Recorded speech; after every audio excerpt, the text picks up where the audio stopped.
Good morning, everybody. It's your favorite aspiring revolutionary here, a wandering author, reminding you that we are all the authors of our own lives. As always, my message remains the same. Spend less, live more, earn your freedom with frugality. Today, we are at Eagle Creek, which is in the Sipsey Wilderness. I was planning on being up in Michigan around this time, but fate has had other plans for us. We will be continuing our normal production. Today, we're covering the history of wealth and power as evidenced by the Roman civilization and transition into empire.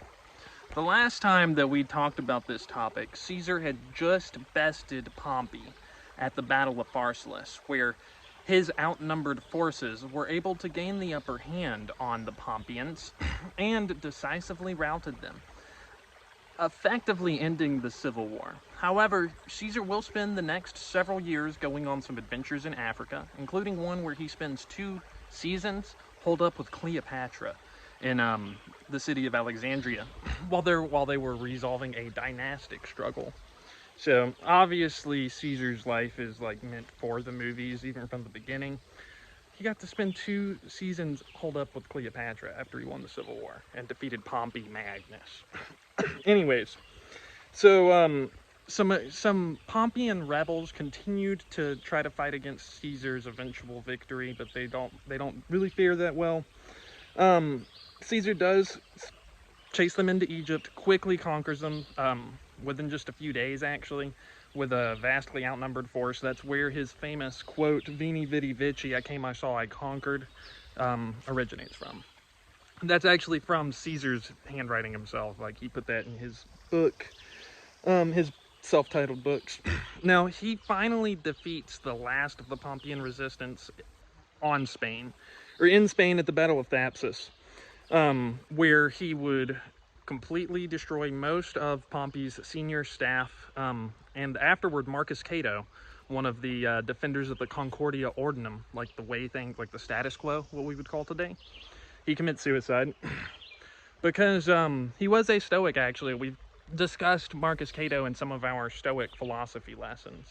But for a Stoic, if they got into a situation like where he was surrounded by Caesar, his only option was to kill himself or he was going to be spent in slavery. For a Stoic, that wasn't a bad plan.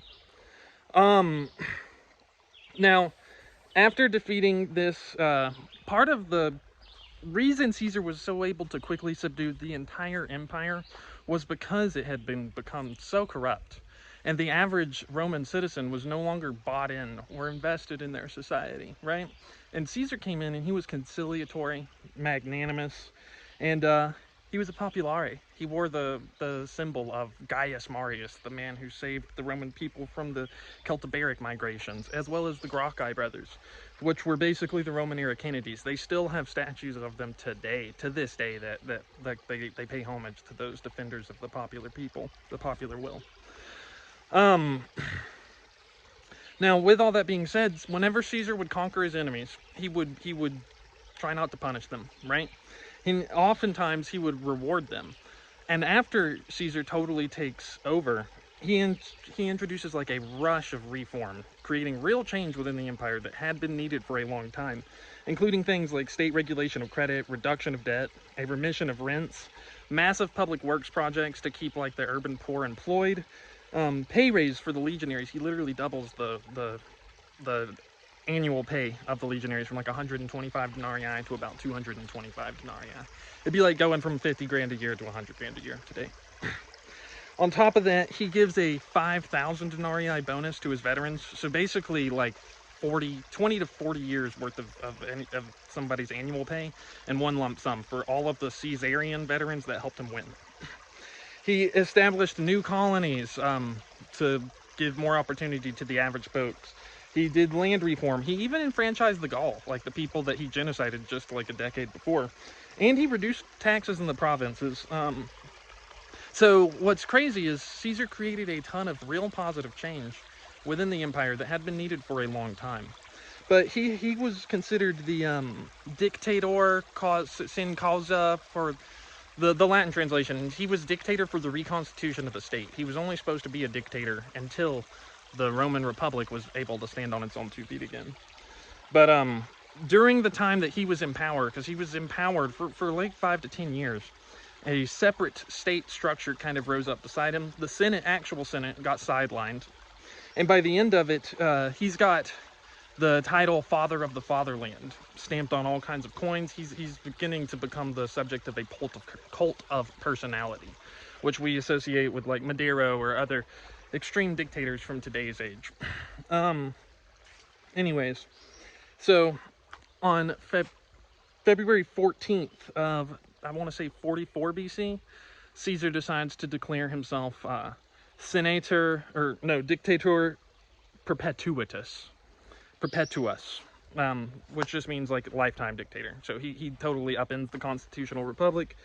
The average Roman people still don't realize that they live like in an empire yet, but Caesar's going to be surrounded by enemies. And on our next examination of Roman power, we're going to get into Mark Antony, Brutus, the stuff that shows up in the Shakespearean plays. And it'll be the actual, like, no historians argue that this is the end of the Republic era. Personally, I think it's already ended. The oligarchs had been in control at least since the establishment of the First Triumvirate. But there are some arguments that democracy was not totally lost for the Roman people until after Mark Antony and the Augustan age begins. So, obviously, I'm in Alabama right now. I'm going to record a song. I brought my stuff down here. I'm close enough to home to where I can get my vehicle home fairly easily. And I will be continuing my production schedule. Hopefully, I can still make it up to Michigan this summer. Hopefully. The car just needs like some minor repairs, and maybe it'll take a week or two for the parts to get in. We could be back on the road. Otherwise, we will have to buy another vehicle. That's fine. That's more just a bump in the road, and it just means that I'm going to have to spend a few weeks working really hard so I can get something, maybe not as nice as what I have been used to driving, but that thing's got 170,000 miles on it. I've been driving it for 10 years anyways. So I'm going to record a song, and then later on this week, I may actually do like some guided meditation articles. I'll definitely be doing some shots from out on the water, and then I definitely have some great footage from the little bit of time up north I got to spend in like southeastern Illinois and Indiana, like at the Garden of the Gods. That's in Equality, Illinois, I think. So I've got some footage that I can put together for a blog post in the meantime. Obviously, there's plenty of beautiful nature in and around where I'll be staying for the next several weeks while I wait on my vehicle situation to get better. And yeah, so here's the thing to remember from our examination of wealth and power in the Caesarian Empire. He created a lot of real and positive change for the people, but he was doing it to get them on his side so he could empower himself. I don't even know how we could fight against something like that necessarily, especially whenever there's so much change that does need to happen in our country. I'm pretty sure everybody sees it. I'm going to continue doing my part, trying to educate people on what's happened in the past.